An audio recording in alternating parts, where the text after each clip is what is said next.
নমস্কার বন্ধুরা, আজকে তৈরি করব গরম গরম ডালপুরি।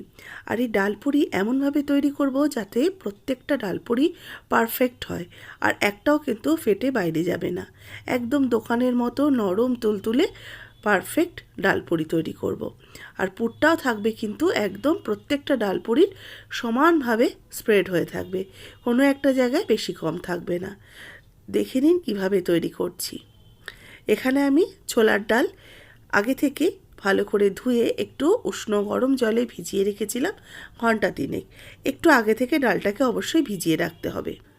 ডালটাকে এবার সেদ্ধ করে নেব। আমি কড়াইতেই সেদ্ধ করছি।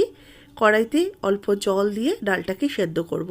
তবে এটা কিন্তু প্রেসার কুকারে দিয়ে সেদ্ধ করার প্রয়োজন নেই। যদিও প্রেসার কুকারে দেন তবে কিন্তু এই একটা সিটি ওঠা অবধি অপেক্ষা করবেন, বেশিক্ষণ এটাকে সেদ্ধ করার প্রয়োজন নেই। আমি আজকে একটু অন্যরকমভাবে করব। রেসিপিটা অবশ্যই পুরোটা দেখতে থাকুন।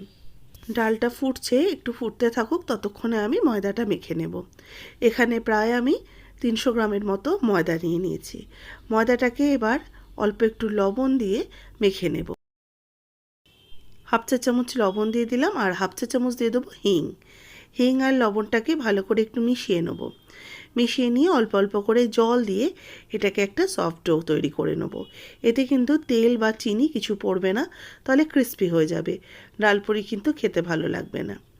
ডালপুরিটা কিন্তু ক্রিস্পি হয় না, ডালপুরি হয় একটু নরম। সেই জন্যই কিন্তু ময়ম ছাড়া এটাকে ময়দাটাকে মেখে নিতে হবে। একটু হিং দিয়ে দিলে হিংয়ের ফ্লেভারটা খুব সুন্দরভাবে কচুরির মধ্যে চলে আসে। অল্প অল্প করে জল দিয়ে ময়দাটাকে সুন্দরভাবে সফট ডো তৈরি করে নিলাম।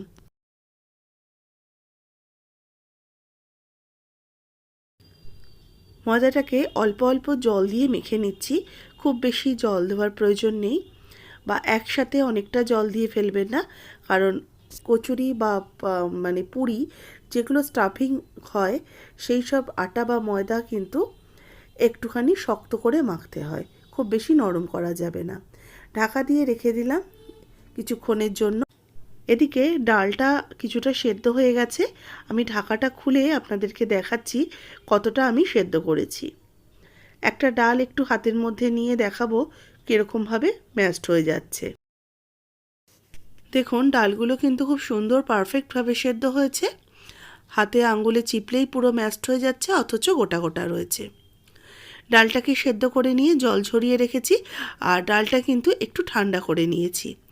এই শুকনো ডালটার মধ্যেই আমি এবার বেটে নেব। মিক্সিং জারের মধ্যে ডালটা দিয়ে দিচ্ছি, তবে একসাথে সবকটা বাটবো না, তাহলে অনেকক্ষণ বাটতে হবে, ঘোরাতে হবে, সেটা বেশি পেস্ট হয়ে যাবে। সেই জন্য জল ছাড়া একটু শুকনো শুকনো দানা দানা করে এগুলোকে বেটে নিচ্ছি। আর আমি এই কারণে দুবার বাটছি, যাতে ডালটা বেশিক্ষণ ঘোরাতে না হয়, সুন্দরভাবে এটা দানা দানাভাবে পেস্ট হয়ে যায়। বাটা ডালের গুঁড়োগুলো নিয়ে নিলাম আমি একটা পাত্রর মধ্যে। এবার একটা কড়াইতে আমি 2 চামচের মতো তেল দিয়ে দিচ্ছি। তেল গরম হলে একটু হিং ফোড়ন দিয়ে দেবো, আর দিয়ে দেবো একটু আদা বাটা। এই 1 চামচের মতো গ্রেটেড আদা দিয়ে দিলাম। এবার এই আদা আর হিংটাকে একটু মিক্সড করে নেব। কয়েক সেকেন্ড একটু ভাজা ভাজা করে নেব। তারপরে গ্যাসের ফ্লেম অফ করে দিয়ে এই ভাজা হিং আর আদাটা আমি এই ডাল গুঁড়োর মধ্যে দিয়ে দিচ্ছি। এবার এর মধ্যে কিছু জিনিস অ্যাড করব। 1 চামচ মৌরি ভালো করে গুঁড়ো করে নিয়েছি হামলদিস্তাতে, সেটা দিয়ে দিলাম। এর সাথে দিয়ে দেবো 1 চামচ চিনি আর স্বাদ মতো লবণ। এবার এই সমস্ত উপকরণগুলোকে গুঁড়ো ডালের মধ্যে ভালো করে মিশিয়ে নেব। এর মধ্যে রয়েছে আদা হিং ফোড়ন, রয়েছে লবণ, রয়েছে চিনি, আর তার সাথে রয়েছে একটু মৌরি গুঁড়ো। ভালো করে এটাকে মিশিয়ে নিতে হবে। এবার মেশানোর পর দেখবেন হাতের মধ্যে একটু মুঠো করে ডালটা জাস্ট একটু হাতে মুঠো হচ্ছে কি না, তখনই বুঝবেন এটা কিন্তু একদম পারফেক্টভাবে রেডি হয়ে গেছে। এদিকে আমার ময়দাটাও কিন্তু 10 মিনিট হয়ে গেছে, মেখে রেখে দিয়েছিলাম। এটাকে আবারও একটুখানি হাতের মধ্যে শুকনো ময়দা নিয়ে মেখে নিচ্ছি। ময়দা যত ভালো করে মাখা হবে, কচুরি, লুচি, পরোটা এগুলো কিন্তু খুব ভালো তৈরি হয়। সেই জন্য ময়দাটাকে খুব ভালো করে হাতের পাম দিয়ে বা তালু দিয়ে একদম সুন্দর মসৃণ করে মেখে নিতে হবে। এবার এখান থেকে আমি ছোট ছোট করে লেচি কেটে নিচ্ছি। তবে এগুলো যেহেতু পুর ভরা হবে, লেচিগুলো যাতে একদম ছোট না হয় সেই দিকেও একটু খেয়াল রাখতে হবে। আমি 4-5টা করে দেখাবো আগে, তার জন্য 4-5টা আমি লেচি কেটে নিলাম। এবার অল্প একটু হাতের মধ্যে ময়দা নিয়ে এক একটা লেচিকে আমি বাটির মতো শেপ দিয়ে নিচ্ছি। এবার অল্প করে একটু পুর নিচ্ছি, আর এই ছোলার ডালের পুরটা হবে ঝুরঝুরে। এবার আস্তে আস্তে করে বাটির মধ্যে 1 চামচ দিয়ে বাটির মুখটাকে বন্ধ করে নিচ্ছি। যেভাবে আপনারা ঠিক দেখতে পাচ্ছেন সেইভাবে এটাকে করছি। এক আঙ্গুল দিয়ে চেপে চেপে পুরটাকে ভেতরে ঢুকিয়ে দিতে হবে, আর আরেক দিক থেকে এটাকে প্রেস করে মুখটাকে বন্ধ করে নিতে হবে। একটা আমার লেচি তৈরি হয়ে গেল, আরও একটা পুর ভরা লেচি তৈরি করে নিচ্ছি। বাটিগুলো যে তৈরি করছি, বাটিগুলো কিন্তু ধারগুলো হবে একটু পাতলা আর মধ্যিখানের অংশটা থাকবে একটু মোটা। বাটি তৈরি হয়ে যাওয়ার পর আবারও 1 চামচ আমি ডাল নিয়ে এর মধ্যে দিয়ে দিলাম। আর এরকম ঝুরঝুরে ডালের ডালপুরি খেতে কিন্তু ভীষণ ভালো লাগে। এইভাবে একদিন করে দেখবেন। ঠিক যেভাবে এটাকে সিল করছি সেইভাবে সিল করে নিচ্ছি, আর খুব বেশি যদি এক্সট্রা ওপরটায় থাকে সেটাকে কিন্তু বাদ দিয়ে দেবেন। এবার একটা করে লেচি আমি পাটার মধ্যে অল্প একটু তেল মাখিয়ে নিয়ে নিলাম। এবার এগুলোকে বেলে নেব। এগুলোকে একটু হালকা হাতে বেলবো, খুব বেশি চাপ দেব না। খুব চাপ দিয়ে বেললে কিন্তু সাইড থেকে বেরিয়ে যাবে। আর সাইডটা হবে একটু হালকা করে পাতলা করব, মানে একটু টেনে টেনে বেলতে হবে। আর প্রথমেই আমি দেখুন হাত দিয়ে একটু চ্যাপটা করে নিচ্ছি, যাতে পুরটা চারিদিকে একটু ছড়িয়ে যায়।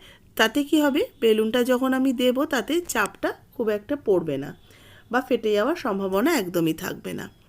কয়েকটা ডালপুরি আমি একই রকমভাবে বেলে নিচ্ছি।